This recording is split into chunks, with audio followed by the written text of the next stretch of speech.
This is a message for Scotty and the boys. All right, Scotty from accounting. Actually, it's to Josh. To Josh and Scott.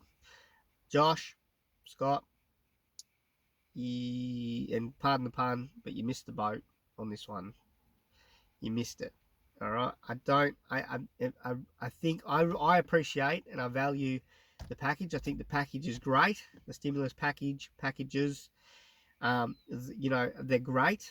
They really are. Um, and what you're going to do for the people that are going to be unemployed, which has already started today. So you you you, you sort of muffed, like, Scotty. You've been doing good. You really have. You have. This is really, because no one's talking about the fires anymore, are they? And the fuck up that was. But um, you you've done.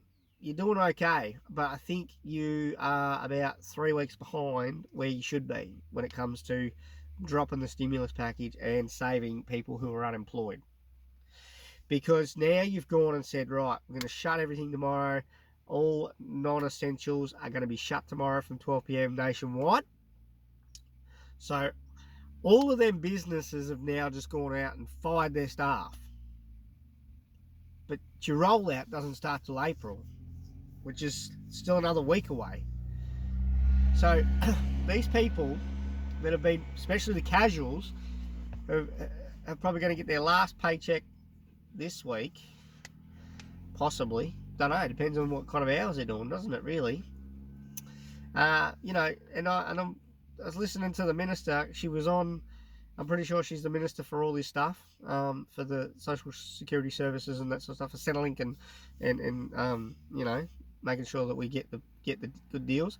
I was listening to her on Triple J, and to be honest, mate, she sounded like a bit of an idiot because she's asking people to be patient. Okay, all right, someone worked 5 shifts last week. They met the quota for last week, so they didn't get any shifts this week. They go to work today for the first day. They get fired, and guess what? That person's broke. That person next week can't pay the rent because you started the package 3 weeks late.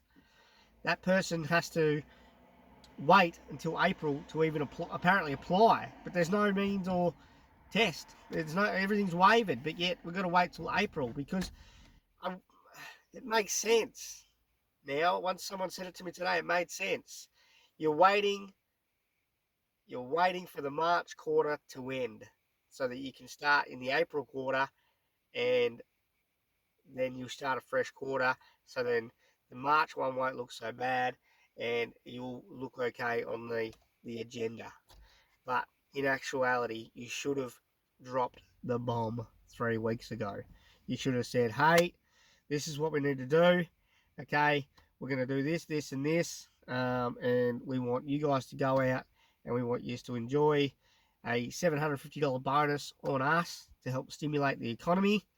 But now you 3 weeks forward, you're going to give all these people money, myself included, because I qualify. You're going to give these people money, and now you've got them in a situation where they're afraid to spend the money because you've talked recession, you've talked you can't leave your house, you've talked if we keep going this way, we're going to go to draconian measures, and we all know what draconian measures are. All right, what's after draconian measures? Martial law. I don't even think Australia's ever seen martial law, ever. I mean, I'm only 32, so I wouldn't have a clue, but there hasn't been a recession, well, for as long as I've been alive. And probably one, wasn't it? So wasn't it 30 years ago? So anyway, we haven't been in a recession for 30 years, so I don't know what a recession's like. We had the fall in 08, but we recovered from that pretty well. But you're late, man. You're late. You should have been 2 weeks ago. You should have been on this, because if you can forecast how the virus is tracking, and then whatnot, then you know where we're heading. You know where we're heading. You know where the spike's going to be, and then you know where we're going to plateau off and start dropping off. All right. So you're doing good, Scotty. You're doing good, but you could have done better. This one, to be honest, pal, you could have done a bit better.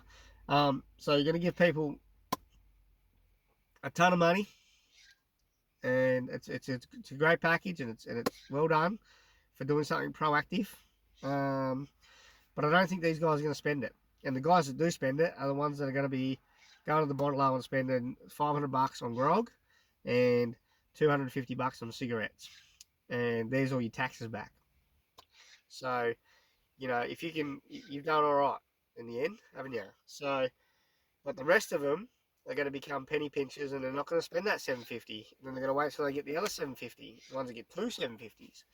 Then they're going to wait till they get the next 750, and then they're probably not going to spend that either. They're probably going to hold on to that, and then that little buffer, that little cushion that you said you were going to try and create, well, you might as well get rid of it, Scotty. It's gone, because those guys aren't going to spend the money. People that are getting the 750 twice should be going out and loaded up on spending in the local economy in their local area. So if I'm getting the 750, I'm gonna want to spend it in my local area of Devonport, Tasmania, by going to, I don't know, a cafe for lunch, or a takeaway beverage from my local coffee stop where I go every morning.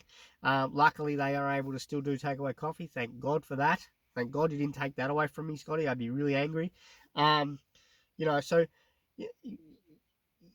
you're wanting people to spend the money, but where are they going to spend it?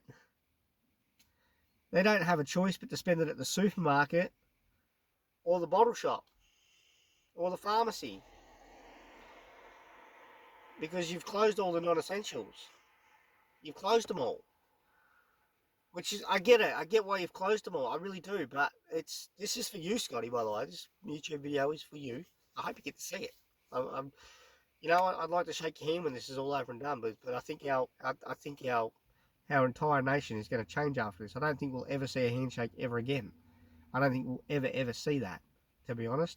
I don't think we'll ever see someone sitting at least 30 centimetres away from me at the footy. I think we will have much bigger stadiums with at least half a metre between each person, because that's what we're looking like. Okay? We're going to stare down the barrel of this is going to become normal. And it's going to be normal for us to be socially distant. It's going to be normal for me to sit at have a family of 6, but 3 of us at one table and 3 at another when we go out for lunch, when this is all said and done. So, Scotty, you did good, but you could have done better, mate. Cheers, bud. Cheers.